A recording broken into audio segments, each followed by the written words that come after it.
Honours প্রথম বর্ষ অষ্টম অধ্যায়, অনার্স দ্বিতীয় বর্ষ তৃতীয় অধ্যায় সমাকলনের অঙ্ক। জাতীয় বিশ্ববিদ্যালয়ের জন্য গুরুত্বপূর্ণ একটা টপিকস, প্রতিস্থাপনের সাহায্যে সমাকলন। তো প্রতিস্থাপনের সাহায্যে সমাকলন যখন করতে হয় আমরা কিভাবে করব, আজকে ম্যারাথন ক্লাস। যদি আজকে ক্লাসটা দেখা হয় আশা করি এই যে প্রতিস্থাপনের সাহায্যে সমাকলন, এটা নিয়ে আর কারোর কোনো সমস্যা থাকবে না। আমরা শুরু করছি প্রতিস্থাপনের সাহায্যে কিভাবে সমাকলন করতে হয়। তো প্রথম কথাটা আমাদের কয়েকটা বিষয় একটু মনে রাখতে হবে। বিষয়টা এরকম, যদি প্রতিস্থাপন করে তাহলে আমাদের ধরতে হবে এক নম্বরে কি ধরবো, ব্র্যাকেটের ভিতরেরটা, ব্র্যাকেটের ভিতরেরটা।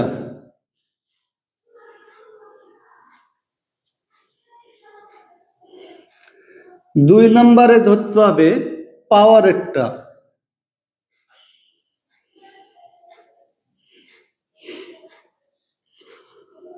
তিন নম্বরে ধরতে হবে রুটের ভিতরেরটা।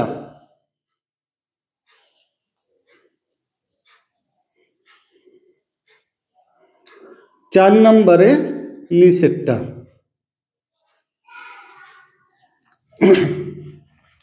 তো আমরা প্রতিস্থাপন করার ক্ষেত্রে এই চারটার মধ্যে একটা থাকবে পরীক্ষায়, অথবা প্রশ্নের মধ্যে চারটার মধ্যে একটা থাকবে।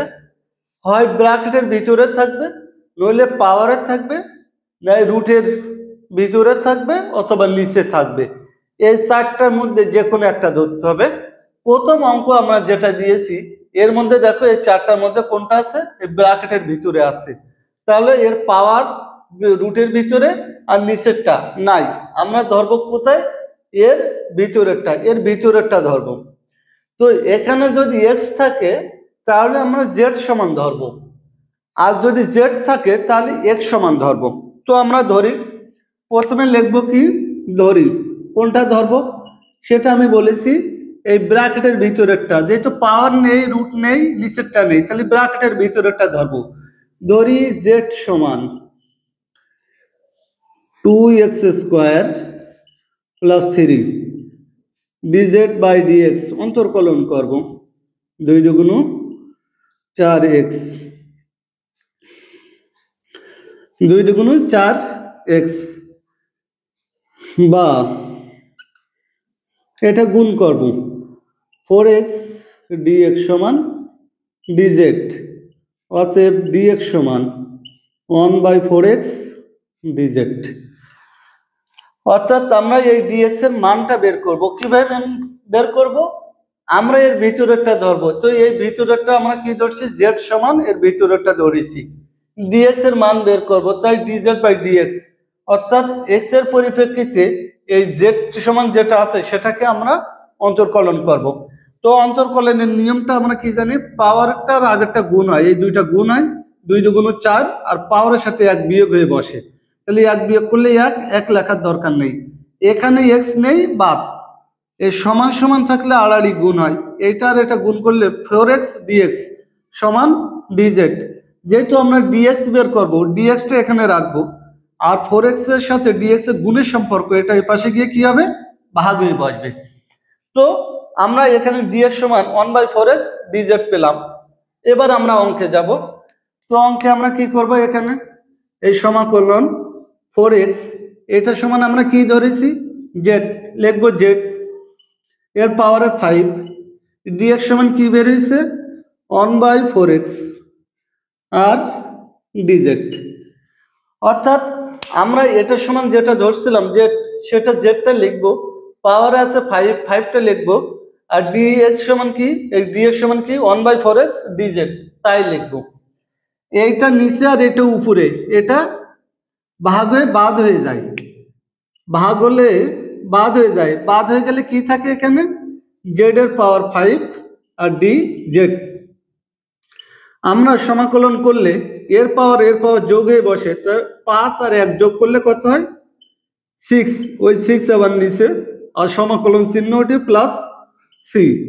জেড সমান কি আমরা সেটা লিখে দেব 2x² প্লাস 3 পাওয়ারে 6 নিচে 6 সি, এটা অ্যান্সার।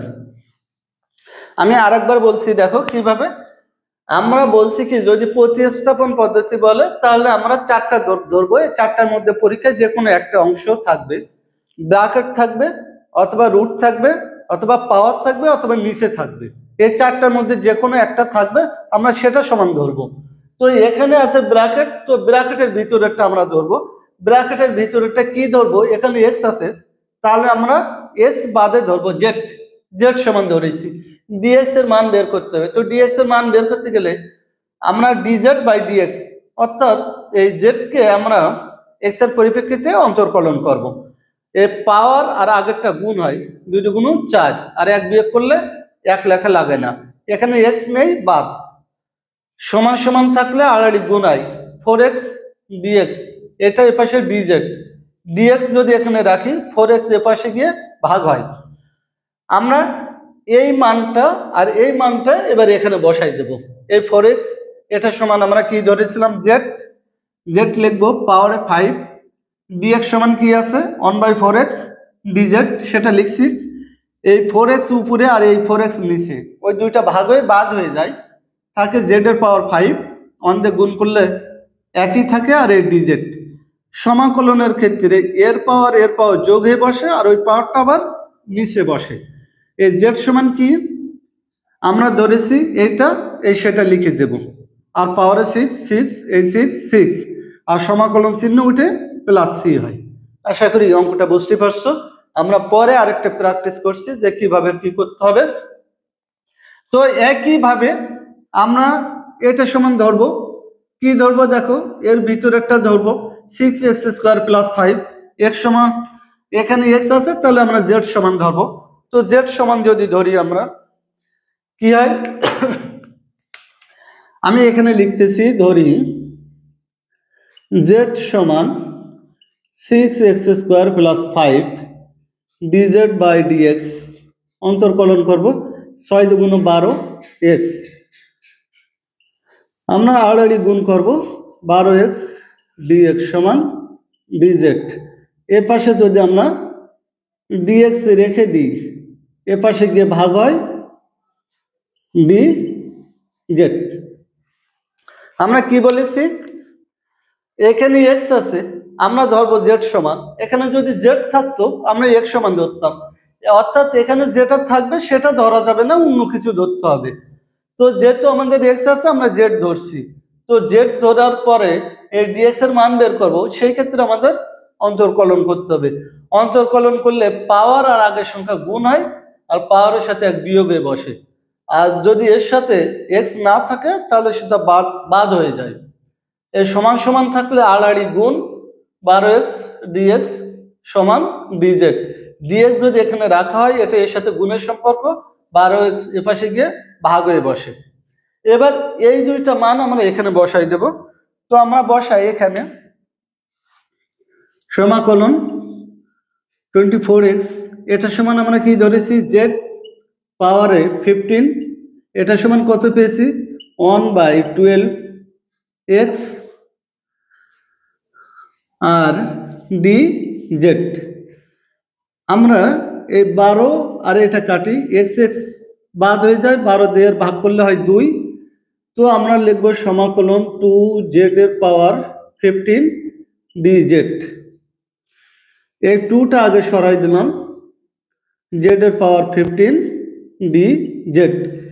এই z এর পাওয়ার আর এই পাওয়ার যোগ হয়ে বসে, যোগ হলে কত হয় 16, ওই 16 আবার নিচে সমাকলন চিহ্ন উঠে প্লাস সি। 2 দিয়ে ভাগ করলে কত হয় 8, আর এই z এর পাওয়ার কত 6x² + 5 পাওয়ারে 16, আর এটাতে ভাগ করলে হয় 8 + c, এটা অ্যান্সার। আমি আরেকবার বলছি, দেখো আবার বোঝাচ্ছি। তো আমরা বলছি এখানে যদি x থাকে তাহলে আমরা x বাদে অন্য কিছু ধরবো, যেহেতু x আছে আমরা z সমান ধরেছি, z সমান ধরে dx এর মানটা আমরা বের করছি। এবার dx এর মান আর এই z এর মানটা আমরা এখানে বসিয়ে দিয়েছি। এই 24x এটা ইকুয়াল z পাওয়ারে 15 আর dx ইকুয়াল 1/12x ডিজেড আমরা সেটা লিখেছি। এই 12 আর এই যে 24 এটা যদি ভাগ করা হয় থাকে 2 আর এক্স এক্স ভাগ করলে বাদ হয়ে যায়। এই জেড এর পাওয়ার 15 অন দিয়ে গুণ করলে হয় 15 আর এই ডিজেড এর পাওয়ার আর এর পাওয়ার যোগ হয়ে বসে, তো যোগ করলে কত হয় 16, এই 16 আবার নিচে আর এই 2 এখানে, এই 2 উপরে উপরে আর এটা যদি ভাগ করা হয় তাহলে থাকে 8 আর এই জেড সমান কত, জেড সমান আছে 6x² + 5 আর এর পাওয়ারে আছে 16 আর এই প্লাস সি, এটা অ্যান্সার। তো এইভাবে যদি তোমরা দেখো তাহলে তোমাদের কোনো আর সমস্যা হবে না। তো এইভাবে আমরা যদি অন্য আরেকটা অঙ্ক দিয়ে প্র্যাকটিস করি, যেখানে আমরা এখানে দিয়েছি সবগুলো ব্র্যাকেটের ভিতরে, আমরা যদি অন্য আরেকটা অঙ্ক দিই, তো অন্য একটা অঙ্কের ক্ষেত্রে আমরা বসিয়ে দেখি যে কি হয়।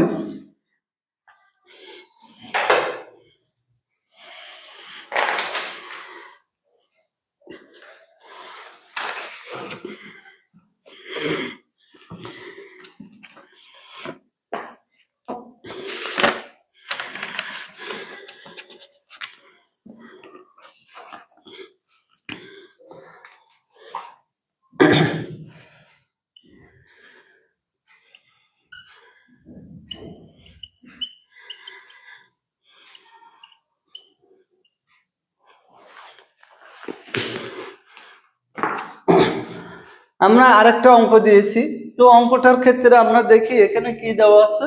এই যে ব্র্যাকেটের ভিতরে চারটার মধ্যে আমরা কি দিয়েছি, এটা ব্র্যাকেটের ভিতরে, তাহলে ব্র্যাকেটের ভিতরেটা জেড সমান ধরবো এক্স এর পাওয়ার 3 আর কত,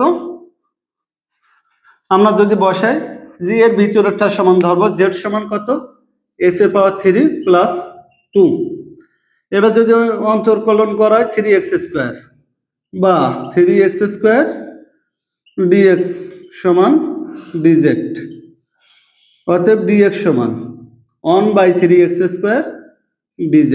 এবার আমরা মানটা বসাই দেবো এখানে, সমাকলন 6x², এটা সমান আমরা কি পেয়েছিলাম, z ধরেছিলাম, z পাওয়ারে 99 আর dx সমান কি 1/3x² dz। এটা দিয়ে ভাগ করলে কি হয়ে যায়, এটা দিয়ে ভাগ করলে 2 থাকে, তো আমরা সমাকলন 2z এর পাওয়ার 99 আর থাকে dz, অর্থাৎ এটা দিয়ে ভাগ করলে 2 আর x² বাদ হয়ে যায় আর এটা দিয়ে গুণ করলে যা আছে তাই, এটাই আমরা 2টা যদি সরাই দিই z এর পাওয়ার 99 dz, 2 এর পাওয়ার আর এর পাওয়ার যোগ হয়, যোগ হলে কত হয় z 100, ওই 100 আবার নিচে সমাকলন চিহ্ন ওঠে প্লাস সি, 2 দিয়ে ভাগ করলে কত হয় 50 আর জেড সমান কত, এক্স এর পাওয়ার 3 + 2 পাওয়ারে 100 আর 2 দিয়ে ভাগ করলে হয় 50 সমাকলন চিহ্ন উঠে প্লাস সি, এটা অ্যান্সার। আশা করি অঙ্কটা বুঝতে পারছো। আমরা কি বলছি এখানে, এই 99 আর এর পাওয়ার 1 যোগ করলে হয় 100, ওই 100 আবার নিচে এই 2 দিয়ে এর ভাগ করলে হয় 50 সেই ভাগ আর জেড এর সমান যে মানটা আছে সেই মানটা বসাই দেবো পাওয়ারে 100 আর এই প্লাস সি, এটা আমাদের অ্যান্সার। আমরা অন্য আরেকটা অঙ্ক দিয়ে প্র্যাকটিস করি।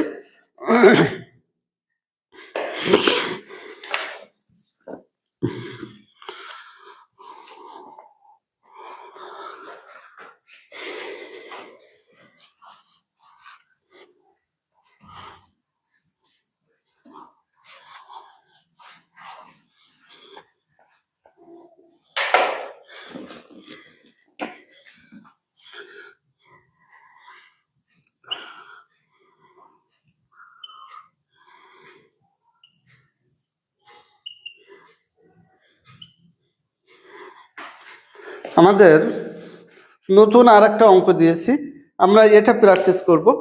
তো এটার ক্ষেত্রে দেখো এখানে কি আছে, আমরা বলছিলাম এই চারটার মধ্যে একটা থাকবে, এখানে ব্র্যাকেট নেই, তাহলে কি আছে পাওয়ার, এই যে পাওয়ার, এই পাওয়ার একটা ধরতে হবে, তাহলে আমরা এটা ধরবো, ধরি z সমান x² + 3 dz/dx 2x বা 2x dx সমান dz, অতএব dx সমান 1/2x dz।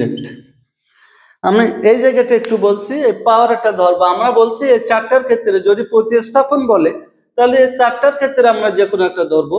তো এই চারটার মধ্যে পরীক্ষায় অথবা অঙ্কে এক জায়গায় দেওয়া থাকবে, তো সেখানে দেওয়া আছে কি ব্র্যাকেটের ভিতরে, এখানে ব্র্যাকেট নেই ওটা বাদ, পাওয়ারের ভিতরে পাওয়ারেরটা দেখো এই পাওয়ার আছে, আর নিচেরটা নিচে নেই, রুট নেই, ব্র্যাকেট নেই, তাহলে পাওয়ারেরটা আছে, আমরা পাওয়ারেরটা ধরবো। তাহলে এক্স আছে, আমরা জেড সমান ধরছি, তাহলে জেড আমরা ডিএক্স এর মানটা বের করব। তো ডিএক্স এর মানটা বের করতে গেলে এর অন্তর্কলন করে আড়াআড়ি গুণ করলে আমরা ডিএক্স সমান এটা পাবো। এবার এটা আমরা মানটা বসাবো, সমাকলন 4x ই পাওয়ারে কত আছে এটা সমান আমরা জেড ধরেছি, আর ডিএক্স সমান কত 1/2x dz। এটা যদি ভাগ করা হয় এই এক্স এক্স বাদ হয়ে যায়, এটাতে এর ভাগ করলে 2 থাকে, 2 এর পাওয়ার জেড ডিজেড। এই 2 যদি সরাই দিই ইজেড ডিজেড, তো 2 ই থাকলে কি হয়, ই থাকলে সমাকলন করতে গেলে ই থাকলে যা আছে তাই বসে, আর পাওয়ারটা অন্তর্কলন করে আবার নিচে বসে।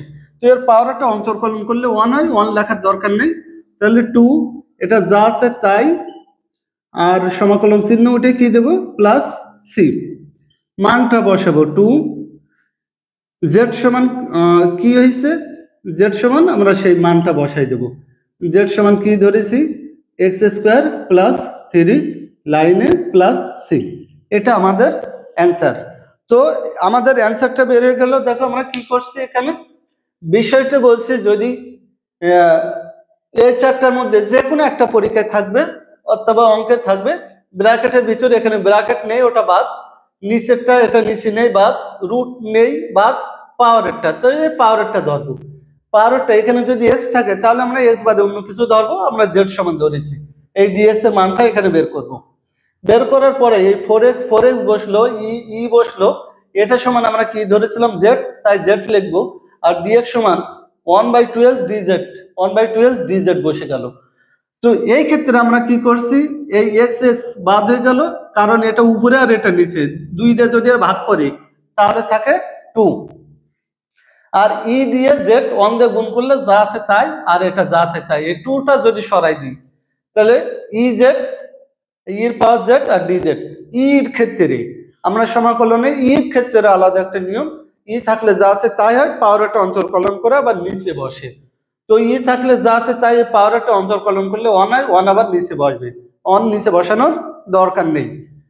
এবার সমাকলন চিহ্নটা প্লাস সি, জেড সমান কি ধরছিলাম x² প্লাস 3, তো আমরা এই যে জেড এর জায়গায় লিখে দেব x² প্লাস 3, এই 2 এই ই জেড এর জায়গায় লিখবে এটা, আর এই প্লাস দিয়ে সি।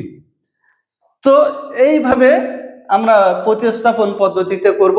আমাদের মূল বিষয়টা এই চারটা মাথায় রাখতে হবে, যে আমরা প্রথমে দেখব কি ব্র্যাকেটের ভিতরে, তারপর যদি আমাদের পাওয়ার, তারপরে কি দেখবো আমাদের বর্গমূল অর্থাৎ রুটের ভিতরেরটা, তারপরে দেখবো নিচেরটা। এই চারটার মধ্যে যে কোনো একটা পরীক্ষায় থাকবে, তো সেইটা ধরতে হবে, সেটা ধরে আমাদের অঙ্কগুলো করতে হবে। আশা করি অঙ্কগুলো বুঝতে পারছো। তোমার যে বইটা আছে সেই বইয়ে প্রতিস্থাপন পদ্ধতির সমস্ত অঙ্কগুলো এভাবে প্র্যাকটিস করবে, তাহলে তোমার পরীক্ষার ক্ষেত্রে আর কোনো সমস্যা হবে না। তো সকলকে ধন্যবাদ জানিয়ে প্রতিস্থাপন পদ্ধতির সাহায্যে সমাকলনের ক্লাস আজকে এখানে শেষ করছি। ধন্যবাদ সকলকে।